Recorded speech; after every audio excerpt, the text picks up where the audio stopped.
Good evening. তো আজকে আমরা বাড়িতে দোকান যাইনি।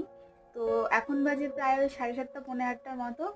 তো সন্ধ্যাবেলা শুধু মানে আসার পর 4টা 4:30টার দিকে শুধু চাটুকুই খেয়েছি, আর কিচ্ছু খাইনি। তো এখন ওই ভেজ পকোড়া মানে ক্যাপসিকাম, গাজর, বিনস এই দিয়ে ভেজ পকোড়া বানানো আর চা।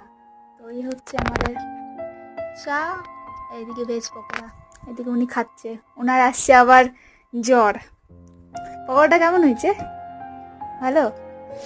উনি আবার ক্যামেরার সামনে ক্যামেরা ফ্রেন্ডলি না, কথাও বলতে জানে না ক্যামেরার সামনে। তো চলো ঝটপট করে চা আর পকোড়াটা খাই, তারপরে তোমাদেরকে রিভিউ দিচ্ছি কেমন হয়েছে। नहीं नहीं मैडम, ये झूठ बोल रहे हैं। সত্যি পকোড়াটা ये দারুণ तो হয়েছে, ये पैसे মচমচে इन्होंने मांगे একদম। थे, इन्होंने बोला था 50,000 रुपए दो तो तुम्हें तुम्हारे गहने वापस दिलवा देंगे। আদা দেওয়া চা, তার মধ্যে বৃষ্টি, দারুণ ওয়েদার।